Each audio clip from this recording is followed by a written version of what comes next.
मैं अकेला ही चला था जानिबे मंजिल, मगर लोग यूं जुड़ते गए और कारवां बनता गया। नमस्कार, मैं हूं अवधेश श्रीवास्तव और आज चर्चा कर रहे हैं हम रिच डैड पुअर डैड की। रॉबर्ट टी कियासाकी कहते हैं कि पैसा मेरे लिए काम करे और मैं पैसे के लिए काम ना करूं। मेरा ये पहला सबक दरअसल ताकत के बारे में है। अगर आप पैसे के लिए काम करते हैं तो आप ताकत को अपने बॉस के हाथ में दे देते हैं, या आप जिसके लिए काम कर रहे होते हैं आप अपनी आजादी उसके हाथ में दे देते हैं। अगर आपका पैसा आपके लिए काम करता है तो आप अपने पैसे के, अपने काम के, अपनी जिंदगी के खुद मालिक होते हैं। एक बार हमें हमारे लिए काम करने वाले पैसे की ताकत का ज्ञान हो जाए, फिर हमें पैसे के लिहाज से स्मार्ट हो जाना चाहिए और हमें डराने वाले लोगों से निपटने के लिए रास्ते ढूंढ लेने चाहिए।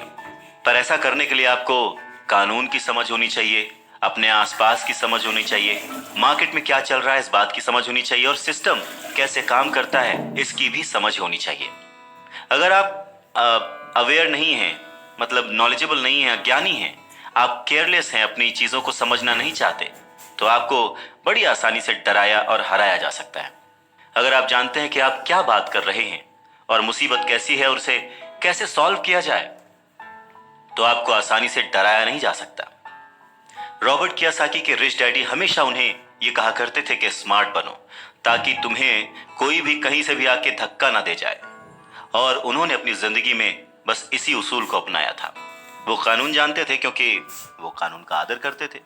वो कानून जानते थे क्योंकि कानून ना जानना बहुत महंगा साबित हो सकता था। अगर आप जानते हैं कि आप सही हैं तो आप किसी से भी उलझने से नहीं डरेंगे। आप किसी के भी सामने अपनी बात रखने से नहीं डरेंगे, चाहे आपका मुकाबला विश्व के सबसे ताकतवर आदमी से ही क्यों ना हो। तो रॉबर्ट टी कियासाकी के जो पुअर डैड थे वो हमेशा उन्हें मोटिवेट करते थे कि वो कुछ भी करके एक अच्छी सी नौकरी कर लें, कॉरपोरेशन में किसी ऊंचे पद पर चले जाएं। और यही बात जब रॉबर्ट टी कियासाकी ने अपने रिच डैड से शेयर की तो वो हंसे और उन्होंने कहा कि उस कॉरपोरेट लैडर पर चढ़ने की बजाय क्यों ना उसका मालिक ही बन जाया जाए। बचपन में रॉबर्ट टी कियासाकी को यह समझ नहीं आया था कि कॉरपोरेशन के मालिक होने से रिच डैड का क्या मतलब था। पर मुद्दे की बात यह है कि अगर रॉबर्ट टी कियासाकी के रिच डैड नहीं होते तो वो अपने पुअर डैड की बात मानकर किसी जगह नौकरी कर रहे होते। उनके रिच डैड ने बार बार याद दिलाया कि भीड़ के साथ चलने की जरूरत नहीं है, अपनी सोच रखो, अपनी समझ रखो और फिर अपनी जिंदगी की दिशा खुद तय करो। रॉबर्ट टी कियासाकी अपनी कहानी कहते हैं कि जब तक मैं 25 साल का हुआ तब तक मेरे रिच डैड की सलाह मुझे समझ नहीं आती थी। उन्होंने कुछ दिन पहले ही मरीन कॉर्प्स छोड़ी थी और जेरोक्स कंपनी के लिए काम कर रहे थे। वहां उन्हें बहुत पैसा मिल रहा था, पर बार बार अपनी तनख्वाह को चेक करते थे और हमेशा निराश होते थे। टैक्स इतना ज्यादा कटता था कि उन्हें और ज्यादा काम करना पड़ता था अपनी जरूरतों को पूरा करने के लिए। धीरे धीरे वो सफल होने लगे, सक्सेसफुल होने लगे, तो उनके जो बॉसेस थे उन्होंने उनको प्रमोशन दी और सैलरी बढ़ा दी। उन्हें ये बात सुनकर बहुत अच्छा लगा और जैसे ही उन्होंने अपनी ये बात अपने रिच डैड से शेयर की तो उन्होंने कहा, अच्छा तो तुम्हारे बॉस अमीर बन रहे हैं, तुम्हारी कंपनी अमीर बन रही है, तुम किसके लिए काम कर रहे हो, तुम किसे अमीर बना रहे हो। तो बस 1974 में जेरोक्स के एक कर्मचारी के रूप में ही उन्होंने अपना पहला कॉरपोरेशन बनाया और अपने काम से काम रखना शुरू कर दिया। पहले से ही उन्होंने संपत्ति वाले कॉलम में कुछ चीजें लिख रखी थी और खरीद रखी थी, पर अब उन्होंने ये ठान लिया था कि उन्हें और ज्यादा बढ़ाना है, उन्हें अपने एसेट्स और बढ़ाने हैं और अपनी लायबिलिटीज को और कम करना है। जैसे जैसे वक्त बीतता गया, जैसे जैसे रॉबर्ट टी कियासाकी पैसे को समझते गए, इसके गणित को समझते गए, इसके व्यवहार को समझते गए, उन्हें अपने रिच डैडी की सलाह समझ में आने लगी। एक बार उन्होंने अपने काम से काम रखने की ठान ली और अपनी संपत्तियां, अपने एसेट्स बढ़ाने शुरू कर दिए और एक बेहतरीन कर्मचारी बन गए। उनके पास अब एक लक्ष्य था। वो सुबह जल्दी जाते थे, मेहनत से काम करते थे, ज्यादा से ज्यादा पैसे कमाते थे और अपने रियल एस्टेट में इन्वेस्ट करते थे।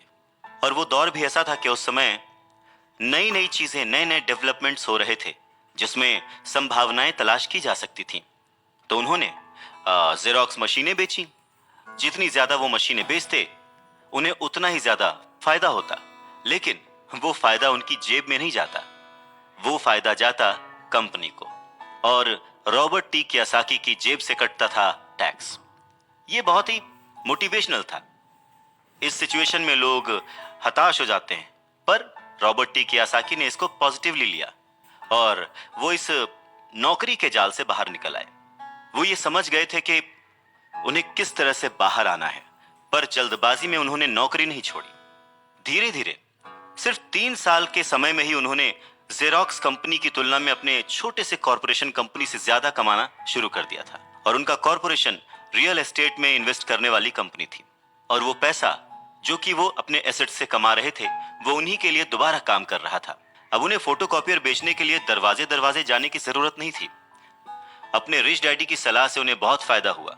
जल्दी ही उनकी प्रॉपर्टीज से आने वाले कैश फ्लो में इतना ज्यादा बढ़ोतरी हो गई कि उनकी कंपनी ने उनके लिए पहली कार खरीद के दी। उनकी पुरानी कंपनी जेरोक्स के लोगों को लगा कि वो अपना कमीशन बेच रहे हैं परंतु ऐसा था नहीं। उन्होंने अपने कमीशन को अपने एसेट्स में कन्वर्ट कर रखा था।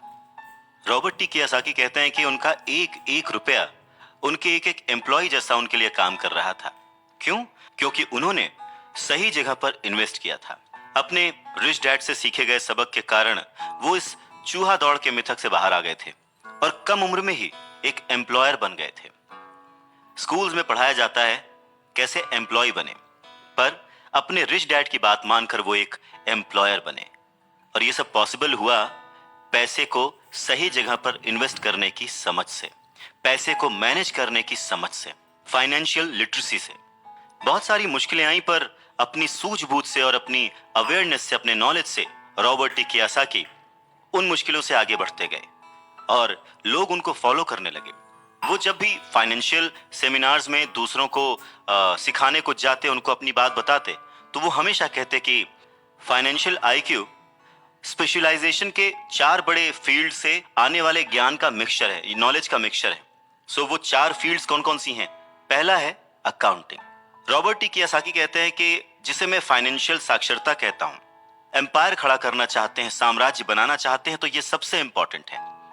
आप जितने ज्यादा पैसे के लिए जिम्मेदार होंगे उतना ही ज्यादा आपको बारीकी से नॉलेज होने की जरूरत है, नहीं तो आपका जो साम्राज्य है, आपका जो एम्पायर है, वो ताश के पत्तों की तरह ढह जाएगा।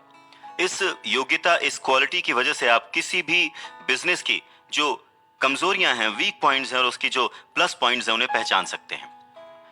दूसरा फील्ड है जो इंपॉर्टेंट है, वो है इन्वेस्टमेंट, जिसे वो पैसे से पैसे बनाने का विज्ञान कहते हैं।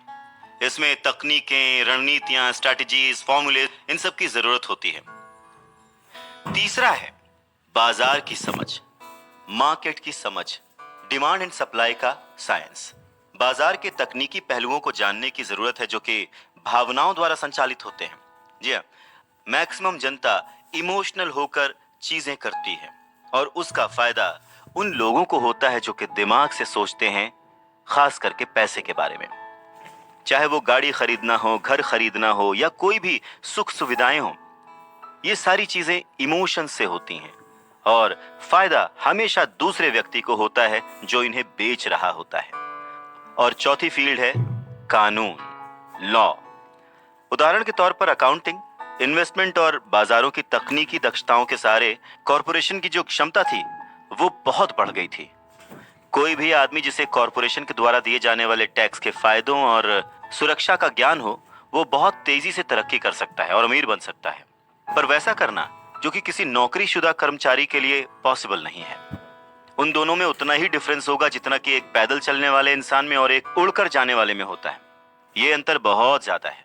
तो कुल मिलाकर ये कहा जा सकता है कि अपने रिच डैड की गाइडेंस को फॉलो करते हुए रॉबर्ट टी कियासाकी एक सक्सेसफुल इंसान बने, जिन्हें दुनिया फॉलो करती है और जिनकी लिखी बातें पढ़कर और जिनकी बातें सुनकर लोग